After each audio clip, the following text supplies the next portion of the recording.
Namaste, Soul Fam. Hope you're doing well today. This video might be a little longer because I'm going to talk about the crystal cities. I have put this off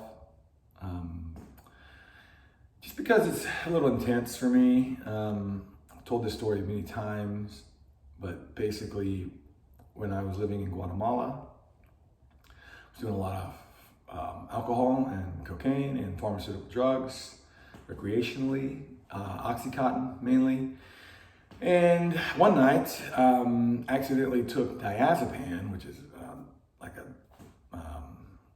Xanax, right? Benzodiazepam, and which you do not mix really with anything, but you definitely don't mix it with alcohol. And my heart stopped, and I traveled out, and this is the reason why I think I can speak with any bit of authority on any of this. Also, though, everyone can speak on authority on life. You're a master. You just forgotten. Okay? It's okay. We like forgetting. We like coming to planet Earth and playing in the Earth game because otherwise we're just God, and we're just like stuck in the allness of God, and there's no individuality, and there's no individualness, and there's no experience, right? Like, this is the most satiating, physical, tactile, delicious experience we can have, as far as I know. And so one night, my heart just stopped, and I went to this beautiful, beautiful, amazing place. We all go. I didn't know it was called the Crystal Cities at the time. I just described the place as like this ancient, beautiful, kind of pink, it's always dusk. There's no sun setting. There's no time, right?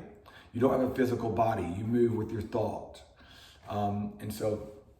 And I think, people would argue it's in the astral, there's still duality in a sense, right? But, because there's separateness, right? But it's in this astral realm. And the entire time I knew I kind of wasn't supposed to be there. I felt like I don't know, it just felt like this magical kind of place. And I instantly stripped off all my clothes, and I jumped in this pool, and I was swimming around, and I was just in love. Oh God, it was so amazing. In the book I'm writing, I say that it felt like if someone chopped up a bunch of cocaine and Oxycontin and heroin, and then you snorted it with your dick. Like, just, it just was incredible. And eventually this guy comes out, and he's the first person I see. And I can see there's more city, but I can't really see out of my little corridor, which is just like the Hanging Gardens of Babylon. It's just like lush and green and water and flowers and fruit and he comes out, and I try to hide, and he tells me telepathically, he's like, you can't hide, don't be afraid, wait right here. I was like, okay. And so I just kind of wait, and then he comes back with 4 other beings. Now, they just look like white dudes, I think. I don't really remember, like kind of like in like a tan like jumpsuit, like very plain. And one guy, and so it's him and then 4 others. So there's 5, and then me makes 6, right? Which now I know, like, 6 is my life path number. That's a whole other thing. And the guy who's in charge, he says, bring out the dog. And he snaps his fingers, and this beautiful yellow lab runs out.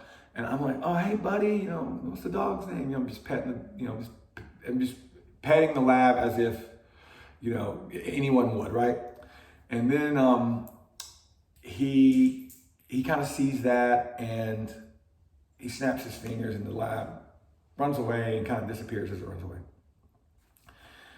And then, and this is the part that is the clearest for me, he holds out his hand, And he says, touch your eye and then touch my hand. I'm going like this, and he goes, no, your left eye. I go, oh. And I touch my finger goes in my eyeball, there's no pain or anything. And then I touch his hand, which now I know your left side is your mother's side, right? It's why your heart's on your left, because you get that from your mom. And so that's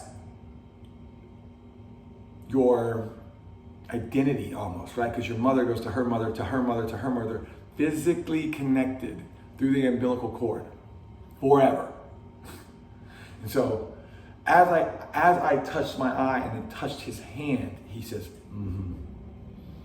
that's what I thought. I'm sorry, but we have to send you back. And when he says the word back, that's the first time that I remember planet Earth and Guatemala and all of this. I had totally forgotten about it. And that's why when you die, first off, it's the best thing that ever happens to you. So relax. Secondly, you won't even remember this place. It's likely you won't even remember it. So who cares? Anyhow. But when I remember back, I'm like, no, please don't send me back.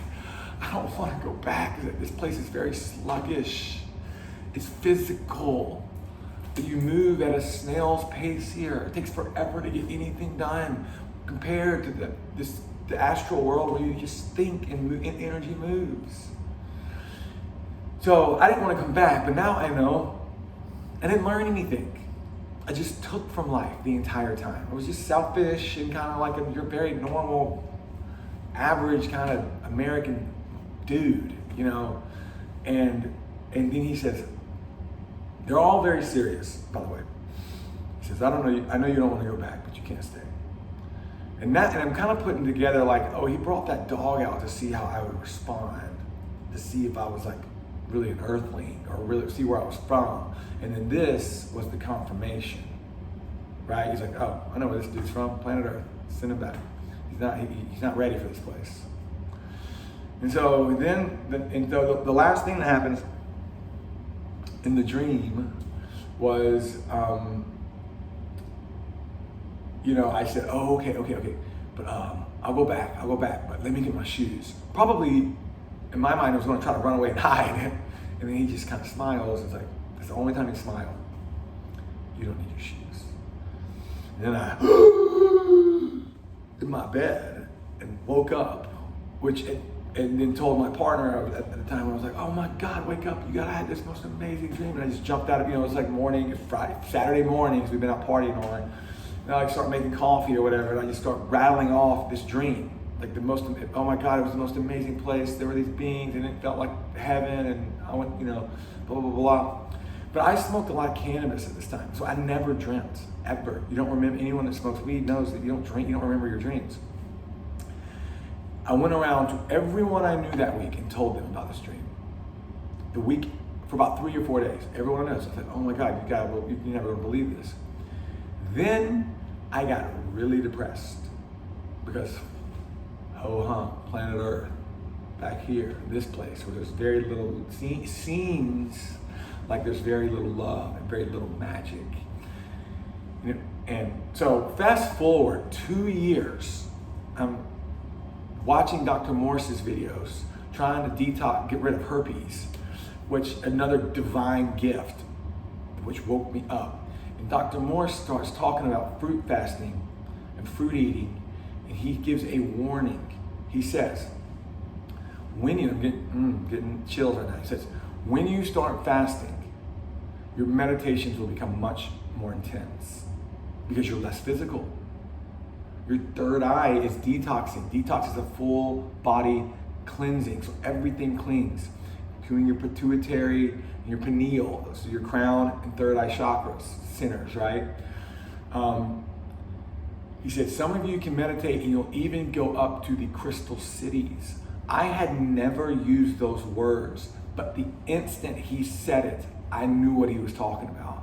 And I bolted upright. I was living in Nashville at the time, and I was like, whoa, how does this guy know about this place? And then he said, be careful if you go up there, because you will not want to come back. And so, heaven is real, people. So is hell. And we're here. Like, the Christ said the kingdom of heaven is at hand. Of course it is, because it's in the now moment. Because there's nothing else. And so that's why you won't remember this place when you go there, which everyone goes. If this shithead went in 2016, degenerate, then everyone goes. So relax and love yourself and love the game and live in the now. All the power is in the present moment. I love you. Have a beautiful day. Namaste.